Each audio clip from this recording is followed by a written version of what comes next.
জীবনে আমরা বলি না যে শনির দশা পড়েছে, রাহুর দশা পড়েছে বা কেতুর দশা পড়েছে, এই তিনটে খুব নেগেটিভ ওয়েতে দেখা হয়।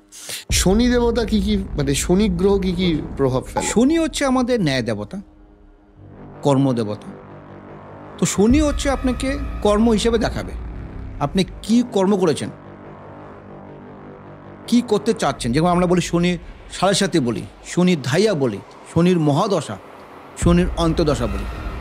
তো মনে একটা আতঙ্ক, শনি দশা চলবে, আমার খুব বাজে সময় যাবে, শনি সাজ চলছে, আমি মরে যাব, শেষ হয়ে যাব। তো আপনি শনি হচ্ছে আপনি কি কর্ম করলেন, তো কর্ম তো আপনার ফল ভুগতে হবে এই জেনারেশনে। আপনি কি ভাবছেন, সে জ্যোতিষ হোক বা আপনি হোক আমি কই, লোক থেকে ঠকিয়ে টাকা খাবো। দেখুন আমাকে সামনে কিছু বলছেন, অভিশাপ তো একটা আছে। আমরা মনে মনে বলি হাই দেওয়া, আমার টাকা খেয়েছিস তুই কিন্তু ভালো থাকবি না, হাই তো দেই আমরা। তো শুনেছি ন্যায় দেবতা, আপনি কি কর্ম করে গেছেন, কি কর্ম করছেন, সব শনি দেবতার কাছে হিসাব হচ্ছে। বলি না আমার খুব ভালো ব্যবসা ছিল, হঠাৎ করে ব্যবসা খুব খারাপ হয়ে গেছে। তো আপনি ব্যবসা ভালো ছিল, কিন্তু কর্মটা কী করেছেন, কারণ এই জন্মে পাপ করেছেন, তো পাপের তো ভুগতে তো হবে আপনাকে। ওই হলো শনি দেবতা।